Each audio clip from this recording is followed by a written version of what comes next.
Most people believe serial killers are legends from America, the kind of stories you only see on Netflix or in Hollywood films. But what if I told you that even the Philippines carries a dark past, where real killers left scars that time has tried to erase? In this episode of WTFacts Chronicles, we will reveal the first 7 hidden and horrifying cases of serial killers from the Philippines. And once you hear them, you'll never see Philippine history the same way again. Chronicle number 19, The Killer Priest. Father Juan Severino Mallari. In the early 1800s, Pampanga was a land of faith. At the center of it was Father Juan Severino Mallari, a priest loved by his community, trusted with their souls. But behind the holy robe, Mallari carried a dark obsession. His mother was gravely ill, and in his twisted mind, he believed that the only way to save her was through blood. For almost 10 years, mysterious deaths haunted the villages. Farmers never returned from the fields. Travelers disappeared on the road. Even women and children were found lifeless. No one suspected the priest. Who would dare accuse a man of God? But when Mallari was finally caught, the truth was beyond imagination. He had killed more than 50 innocent people. And here's the chilling fact. Historians believe Mallari was not only the first serial killer in the Philippines, but the first recorded serial killer in all of Asia. A priest who turned into a predator, a man of faith who left behind nothing but death, 50 murders, in the name of love for his mother. This was the Philippines' first brush with true evil. Chronicle number 20, The Chop Chop Lady, Lucila Lalu. In 1967, Manila was a city rapidly growing, lively, loud, and full of nightclubs and secrets. Among the bright lights was Lucila Lalu, a young waitress working hard for a better life.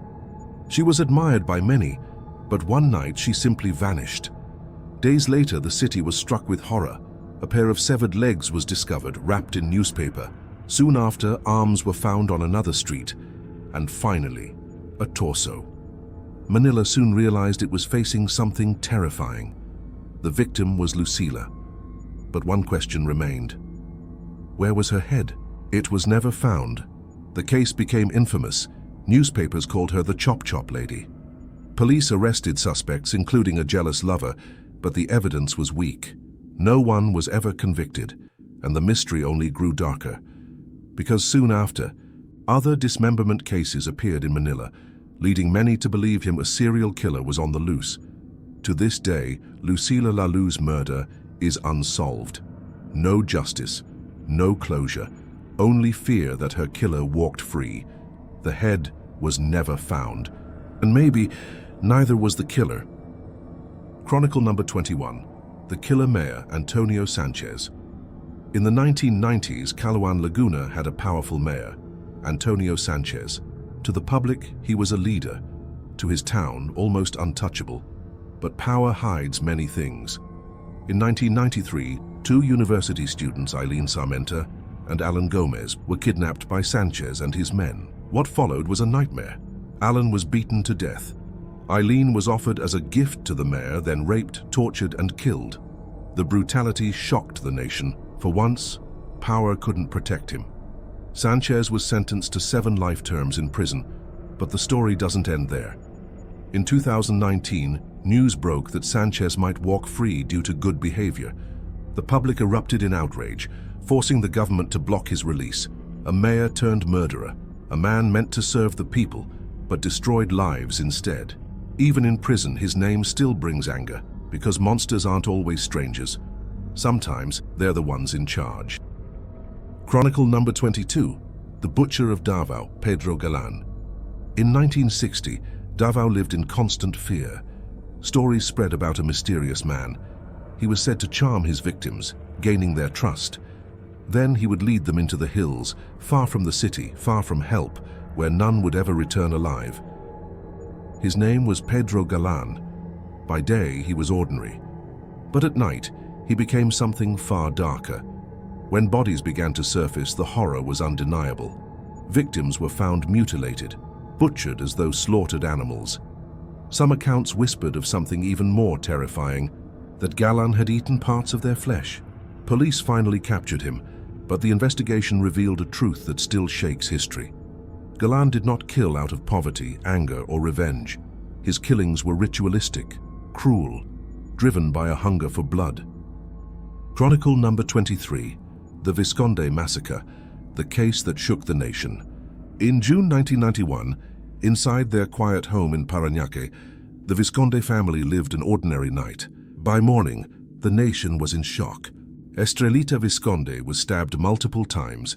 Her daughter Carmela, only 18, was raped and murdered, while 7-year-old Jennifer was stabbed to death. The brutality of the massacre horrified the Philippines. Who could be capable of such cruelty? Years later, investigators accused Hubert Webb, the son of a senator, along with several others. The trial lasted for years, and they were convicted.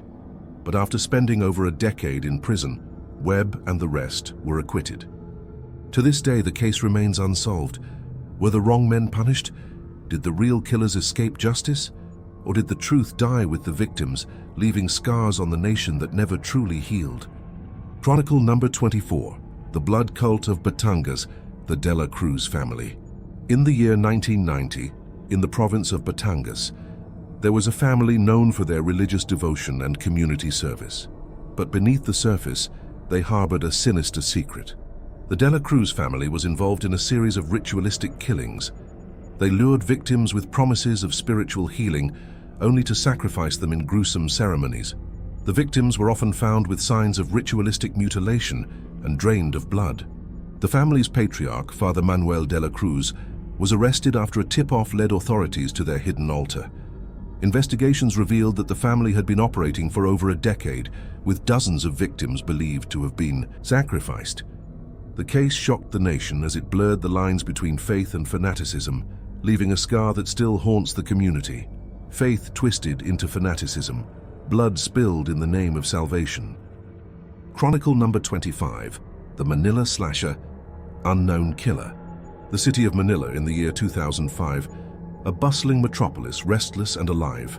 But beneath the neon lights, a series of horrifying murders began to unfold.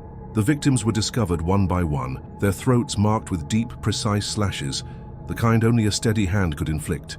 Their lifeless bodies weren't hidden, but displayed, left in alleys, on sidewalks, even near crowded streets, as if the killer wanted the world to see, as if daring anyone to try and stop him. The city whispered in fear. Doors locked earlier. Streets grew emptier. Rumors spread like wildfire. Who was he? A madman? A butcher? Or someone walking among them in plain sight? The press gave him a name, the Manila Slasher. And with each new headline, the terror deepened. Police chased shadows, working relentlessly. But there were no witnesses, no patterns, no clues, no answers.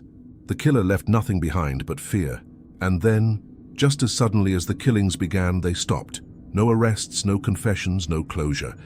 To this day, the Manila Slasher remains a phantom, a faceless predator lost in the city's history, silent streets, a killer who vanished, leaving only questions and fear that still lingers in the dark.